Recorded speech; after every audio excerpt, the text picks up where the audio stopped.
I was a lonely Italian teacher living next door to an even lonelier elderly woman when she asked me to help translate some old love letters she'd found in her attic.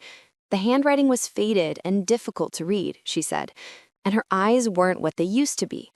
As I carefully deciphered the passionate words written in beautiful Italian, my heart stopped when I saw the signature. Alexander Grant. That was my grandfather's name, a man who died before I was born, a man I'd been told was devoted to my grandmother Maureen his entire life. Before we begin, I'd love to know, have you ever discovered something about your family that completely changed how you saw them? Share your story in the comments below. And please subscribe for more emotional stories that explore the hidden connections between us. Now, let me take you back to the day I discovered that my grandfather had lived an entirely different love story than the one I had always known. I had been living in the small house on Benito Street for exactly 8 months when I realized I knew almost nothing about my next-door neighbor. Francesca Benedetti was 78 years old, a tiny woman with silver hair always pulled back in a neat bun, who tended to her garden with the precision of someone who had been doing it for decades.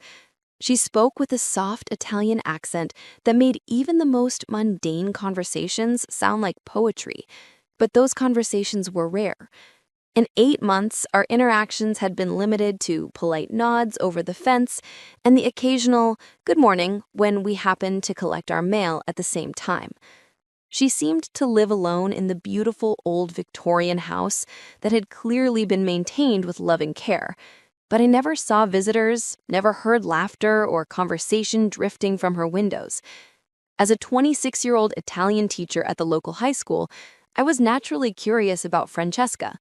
Her accent suggested she was a native speaker, and I found myself wondering about her story, when she'd come to America, what had brought her to this quiet neighborhood, whether she had family back in Italy. But she maintained such a careful distance that I never felt comfortable asking. My own life had been fairly solitary since moving to town to take the teaching job. I'd grown up 3 states away, and most of my college friends had scattered to different cities after graduation. My parents lived across the country, and while we talked regularly, I often found myself craving the kind of community connection that seemed to come so naturally to other people. It was on a gray October afternoon when the leaves were just beginning to turn and there was a hint of winter in the air that everything changed. I was grading papers at my kitchen table when I heard a soft knock at my front door. When I opened it, I found Francesca standing on my porch, looking uncharacteristically nervous.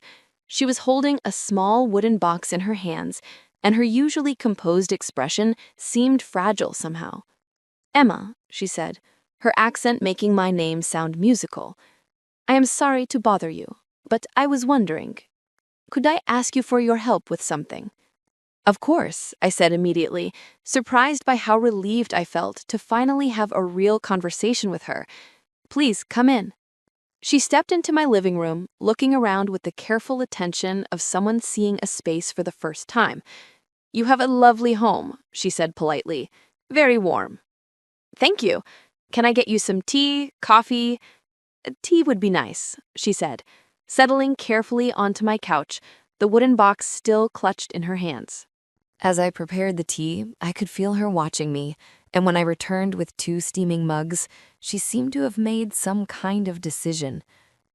"I found something," she said, opening the wooden box to reveal a collection of yellowed envelopes tied with a faded ribbon. "In my attic, when I was looking for Christmas decorations. These letters, they are very old, and the handwriting is difficult to read. My eyes, they are not so good anymore." She pulled out one of the envelopes, handling it with the reverence reserved for precious artifacts. "They are in Italian, and I thought, since you teach the language, perhaps you could help me understand what they say." I was immediately intrigued. The envelope was addressed in an elegant, old-fashioned script, and the paper had the soft, aged quality of something that had been carefully preserved for decades. "I'd be happy to help," I said. "Are they family letters?" Francesca hesitated, something flickering across her face that I couldn't quite read. I am not sure. They were hidden in a box behind some old furniture. I think perhaps they belonged to the previous owner of my house. She handed me the first letter, and I carefully extracted the pages from the envelope. The paper was delicate, and the ink had faded to a soft brown, but the handwriting was still legible, beautiful, flowing script that spoke of an era when letter writing was an art form. My dearest, I began to read aloud, translating from Italian to English. I am writing this by candlelight, in my tent, thinking of your beautiful face and counting the days until I can hold you in my arms again. I glanced up at Francesca, who was listening with an intense concentration, her hands folded tightly in her lap. The war feels endless from here, but your letters are like sunshine breaking through the clouds. When I read your words, I can almost smell the jasmine in your garden, almost hear your laughter echoing through the streets of your village. The letter went on for several pages, filled with passionate declarations of love and detailed descriptions of the writer's longing to return to Italy. It was beautiful, romantic in a way that modern communication rarely achieved. "This is incredible," I said when I finished reading. "It's like something from a movie." The writer was clearly deeply in love. "Yes," she said softly. "It is very romantic. Would you like me to read another one?" She nodded eagerly, and I selected a second letter from the box. This one was even longer, filled with plans for the future, descriptions of the house the writer wanted to build, the children he hoped to have, the life he dreamed of creating with his beloved. "I promise you, my darling, that when this war is over, I will come back to you. We will be married in the little church where we first met, and I will spend every day of the rest of my life making you happy." As I read, I noticed that Francesca's eyes had filled with tears, though she was trying to hide it. The letters were clearly affecting her deeply, and I wondered if they reminded her of her own lost love, her own memories of wartime romance. "Are you all right?" I asked gently. "Yes," she said, wiping her eyes with a delicate handkerchief. "It is just very moving to think of such love, such devotion." I picked up a third letter, this one shorter, but no less passionate. As I read the closing, my voice caught in my throat. "Forever yours, with all my love, Alexander Grant." The teacup slipped from my hands, shattering on the hardwood floor. I stared at the letter, reading the signature again and again, certain I must be mistaken. "Emma?" Francesca's voice seemed to come from very far away. "What is wrong?" The name," I whispered. "Alexander Grant. That's my grandfather's name." Francesca went very still, her face pale. "Your grandfather?" "Alexander Grant was my father's father. He died when I was a baby, but..." I looked at the letter again, then at Francesca, pieces of a puzzle beginning to form in my mind. These letters are addressed to Francesca. Your name is Francesca. The silence in the room was deafening. Francesca was staring at me with an expression I couldn't read. Shock, fear, something that might have been hope. "You said you found these in your attic, but that's not true, is it?" Francesca's composure finally cracked. Tears began streaming down her face, and her hands shook as she reached for the letters. "I am sorry. I am so sorry. I should not have. I just wanted..." "You wanted what?" I asked, though I was beginning to understand. "I wanted to hear them again," she said, her voice breaking. "I have read these letters 1,000 times over the years, but hearing them in English, hearing someone else speak his words, it made them feel new again. These letters..." She held them against her chest. "I have memorized every word." I sat back in my chair, trying to process what I was learning. Alexander Grant wrote these letters to you. My grandfather wrote love letters to you. I guess he did. But he was married to my grandmother, Maureen. They were married for 40 years. She nodded sadly. Yes, I know. I know about Maureen. I don't understand. When did he write these? When did you know him? She was quiet for a long moment, gathering herself. When she finally spoke, her voice was steady, but filled with old pain. It was in 1943. I was 18 years old, living in a small village outside of Naples. The Americans had just liberated our area, and there were soldiers everywhere. Most of the girls in my village were afraid of them, but I was curious. She smiled slightly at the memory. Alexander was different from the other soldiers. He was quiet, thoughtful. He would come to the market where I worked with my mother, and he would try to speak Italian with us. His pronunciation was terrible, but he was so earnest, so determined to communicate. How did you meet? There was a festival in our village, a celebration and deliberation. Alexander was there with some of his fellow soldiers, but he was standing apart from them, watching the dancing. I asked him why he wasn't joining in, and he said he didn't know how to dance to Italian music. Her eyes grew distant with the memory. So, I taught him. Right there in the village square, with everyone watching, I taught this shy American soldier how to dance the tarantella. And you fell in love? Completely, utterly. He was everything I had ever dreamed of a man. Kind, gentle, intelligent. He spoke to me like I was the most important person in the world. For 6 months we were inseparable. 6 months?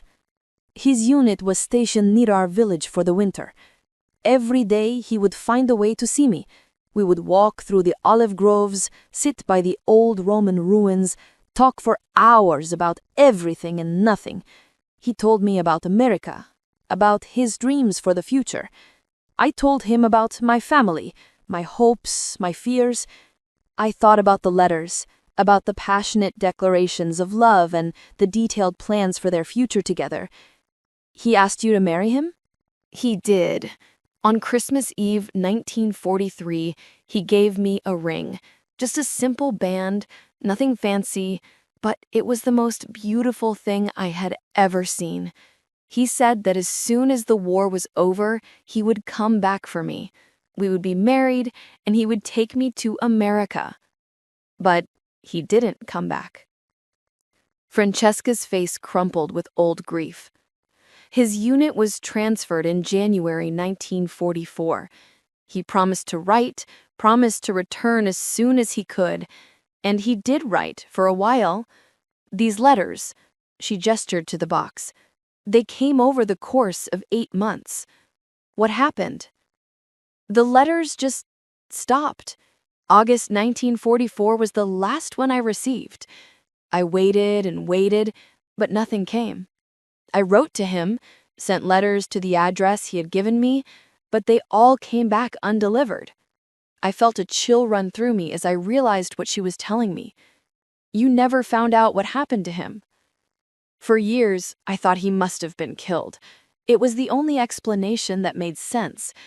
Alexander would never have just abandoned me, never would have broken his promises unless something terrible had happened. But he wasn't killed.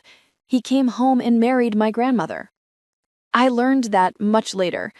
In 1962, I finally came to America. I had married an Italian man, Giuseppe Benedetti, and we emigrated to New York. Giuseppe was a good man, and I did love him, but he wasn't Alexander? No, he wasn't Alexander. She was quiet for a moment. Giuseppe died 10 years ago. We never had children, and I found myself very alone. I started thinking about the past, about the questions that had haunted me for so many years. So, you looked for Alexander? I hired someone to help me search. It took months, but eventually I found records. Alexander Grant married to Maureen O'Sullivan in 1946. 3 children, including your father. He had lived a full life, died in 1995. I did quick math in my head. He would have been home from the war for 2 years before he married my grandmother. Yes. So he chose not to come back for you.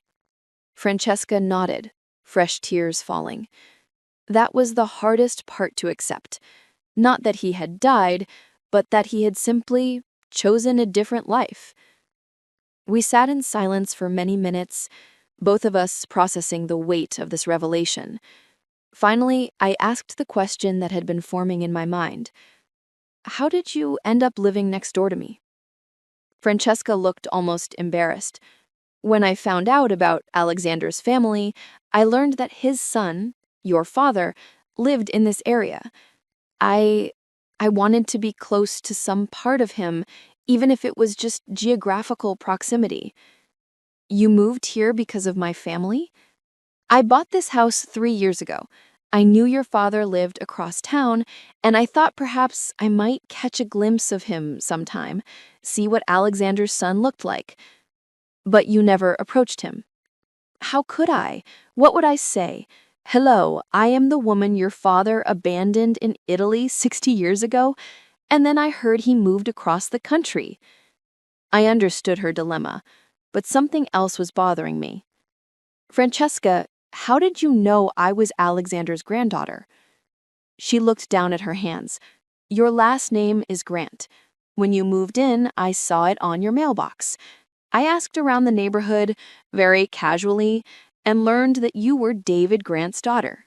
David Grant, Alexander's son. So when you came over today with the letters, I wanted to meet you. I wanted to know what kind of person Alexander's granddaughter had become, but I was too nervous to just introduce myself. So I thought of the letters. I thought if I asked for help translating them, we could spend time together and I could get to know you. You used the letters as an excuse to connect with me. Yes, I am sorry for the deception. I have been so lonely, and you are the closest thing to family that Alexander left behind. I looked at this elderly woman, sitting in my living room with tears on her cheeks, clutching love letters from my grandfather, and I felt my heart break for her. She had spent 80 years carrying this love, this loss, this unanswered question, and now she was alone, reaching out to a stranger who happened to share her lost love's DNA. Francesca, I said gently, I'm not angry about the deception. I understand why you did it. You do. You have been carrying this secret for your entire adult life. You loved my grandfather, and he left you without explanation. Of course you would want to know about his family, about the life he chose instead of the one he promised you. I do not want to cause trouble for your family, she said quickly. I do not want to tarnish his memory or hurt anyone. You're not causing trouble, but I think you deserve to know the truth about what happened, about why he didn't come back. You think there might be more to the story? I think there has to be. The man you describe in these letters, the man who wrote these beautiful, passionate words, that doesn't sound like someone who would just abandon the woman he loved without a word. I thought about what I knew of my grandfather, which admittedly wasn't much. He had died when I was 2 years old, and my father rarely spoke about him. But my grandmother Maureen had always described him as a good man, a devoted husband and father. Would you like me to ask my father about it? Maybe he knows something about my grandfather's time in Italy. Francesca looked hopeful but scared. You would do that? Of course. You've waited 80 years for answers. You deserve to know what really happened. That evening, I called my father in California. David Grant was a practical man, an engineer who dealt in facts and figures, not emotions and ancient history. But when I told him about Francesca and the letters, he was quiet for a long time. Dad, I said finally, are you still there? I'm here, he said, his voice strange. "Emma, I need to tell you something." "What is it?" "Your grandfather, he did talk about Italy sometimes.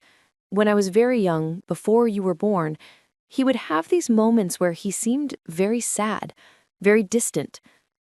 My mother always said it was because of the war, because of things he'd seen and done that he couldn't talk about. But it wasn't about the war, was it?" "Not entirely, no. When I was about 12, I found him in his study one night, looking at an old photograph. It was a picture of a young woman, very beautiful, standing in what looked like an Italian village. My heart started racing. Did you ask him about it?" "I did. He told me her name was Francesca, and that she had been very important to him during the war. He said he had loved her, but that sometimes love isn't enough to overcome the obstacles life puts in your way." "What obstacles?" "That's what I asked him. He was quiet for a long time, and then he told me something I've never forgotten. He said that when he came home from the war, he was a different man than the one who had left.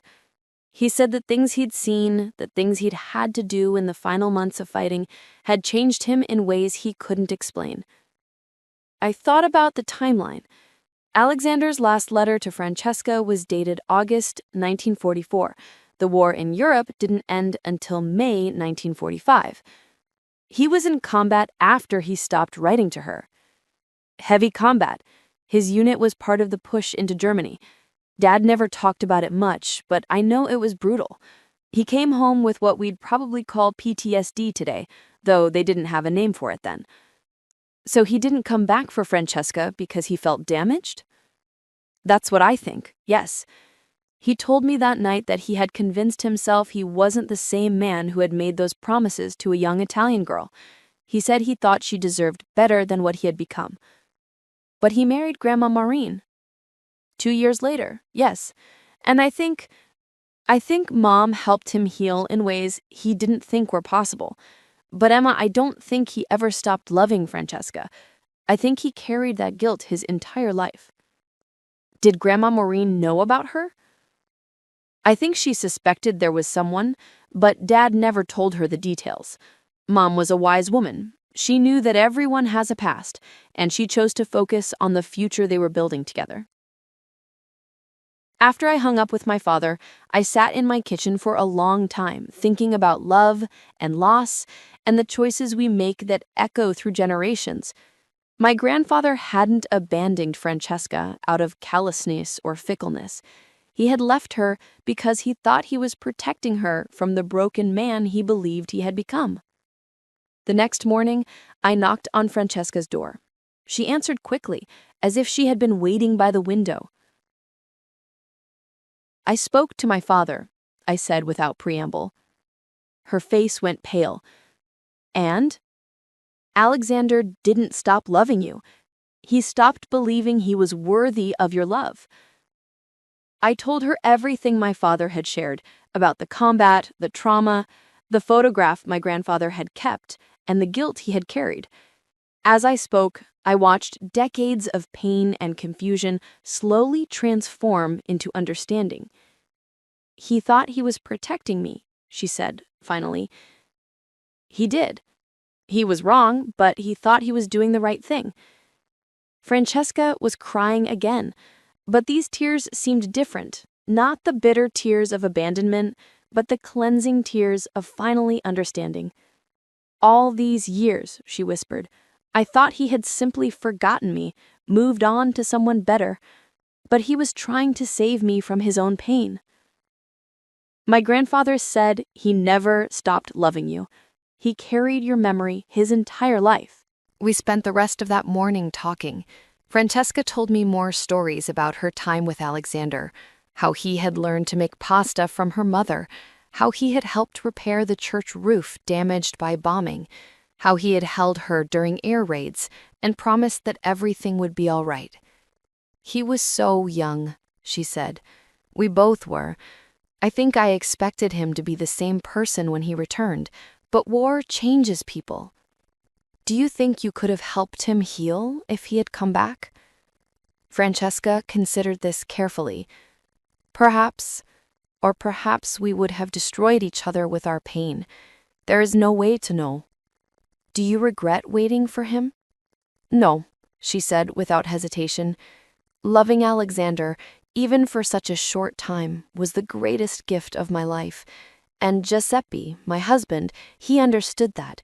He never asked me to forget Alexander, only to make room in my heart for him as well. You loved them both. In different ways, yes. Alexander was the great passion of my youth, the love that shaped who I became. Giuseppe was the steady companion of my middle years, the man who helped me build a life in a new country. Both loves were real. Both were important.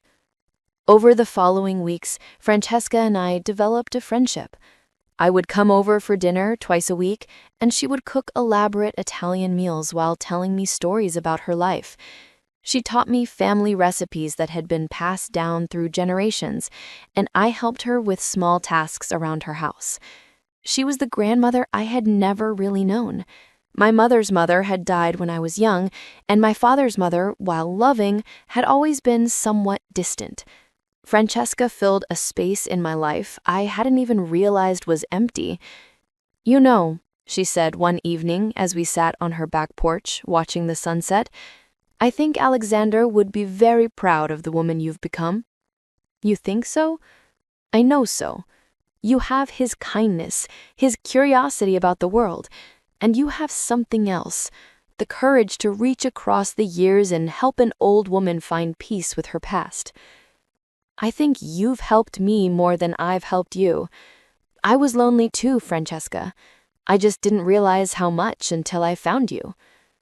Perhaps that is Alexander's final gift to us both, bringing us together across all these years.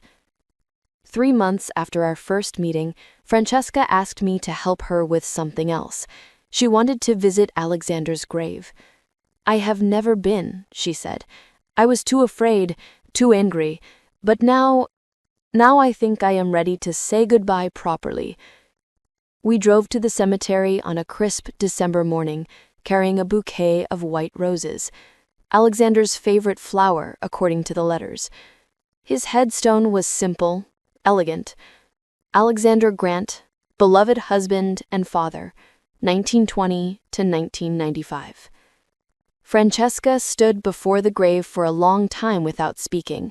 Finally, she knelt down and placed the roses at the base of the headstone. Hello, my darling, she said softly in Italian, then switched to English. I have waited a very long time to see you again.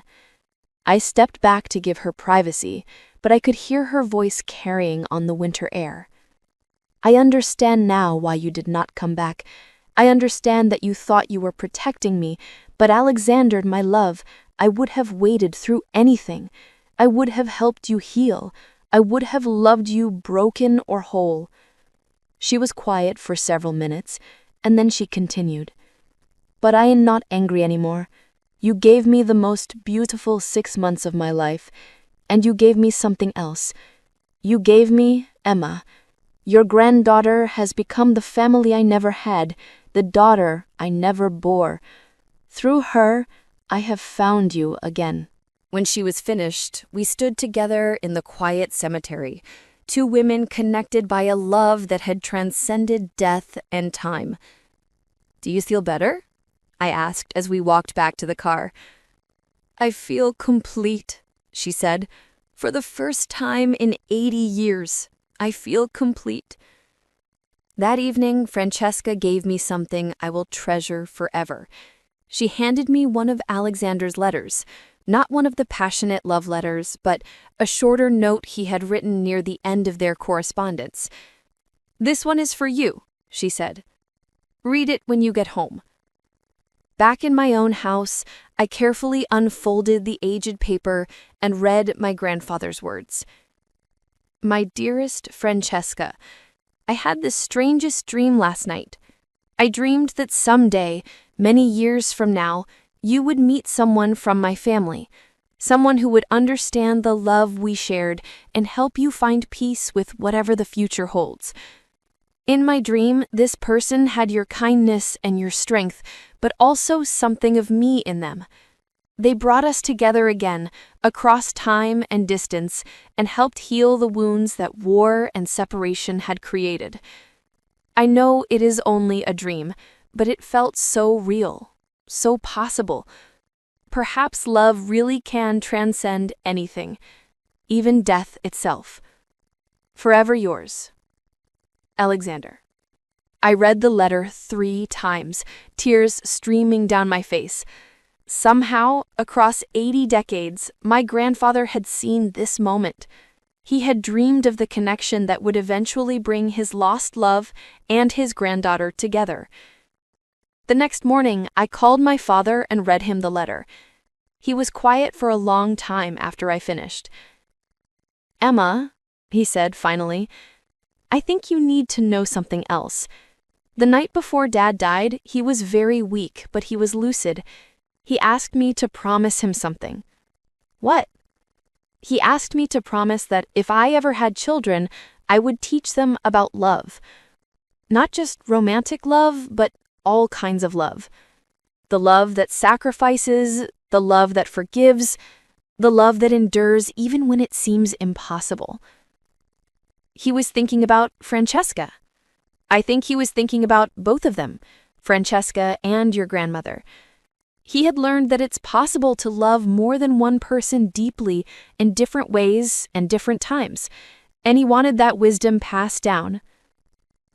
"Do you think he would approve of what I've done, bringing Francesca into our family?" "Emma, I think it's exactly what he would have wanted.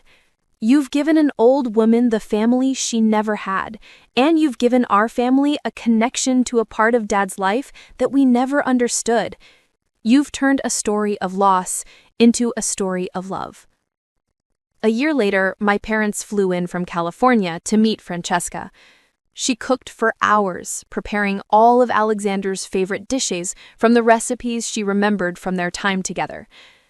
As we sat around her dining room table, sharing food and stories and laughter, I looked at this woman who had become so central to my life and marveled at the journey that had brought us together. "You know," my father said to Francesca during dessert, "I wish I could have met you when I was younger. I think you would have helped me understand my father better."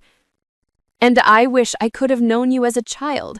You are so much like him. The same gentle eyes, the same thoughtful way of speaking." "We have time now. We have all the time in the world to be a family."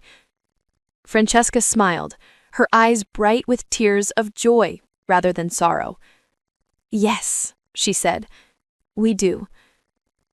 That night, after everyone had gone to bed, Francesca and I sat in her living room with the box of letters between us. "What will you do with them now?" "I think," she said carefully, "that they have served their purpose. They brought you to me and me to peace. Perhaps it is time to let them rest. You don't want to keep them? I will keep 1 or 2 for the memories. But the rest, I think Alexander would want them to become something new, something that brings people together rather than keeping them apart." The next week, we donated most of the letters to the local historical society, where they would be preserved as part of an exhibit on World War II correspondence. But we kept the letter about the dream, and the first letter I had translated, and the last one Alexander had written. Those 3 letters now sit framed in Francesca's living room, a testament to a love that had found a way to transcend time, distance, and even death itself. They remind us both that the connections we make in life, whether romantic, familial, or chosen, have the power to echo through generations, creating new bonds and healing old wounds in ways we never could have imagined. I still live next door to Francesca, but she's no longer my mysterious neighbor. She's my family, my friend, my connection to a grandfather I never knew, but now understand in ways I never thought possible. And sometimes, when we're cooking together in her kitchen or sitting on her porch watching the sunset, I think about Alexander's dream and smile. Love really can transcend anything, even death itself. Sometimes it just takes a little help from the next generation to show us how. An absolutely beautiful story about love that transcends time, the secrets our families carry, and how the past can bring unexpected gifts to the present. What do you think of Alexander's decision to stay away to protect Francesca from his trauma? Let us know your thoughts in the comments below. If you were moved by this emotional story about lost love, family secrets, and the healing power of connection, please show your support by hitting that like button and be sure to subscribe for more heartwarming stories that explore the depths of human experience. Don't forget to click the notification bell so you never miss an upload. Thanks for watching, and we'll see you in the next one.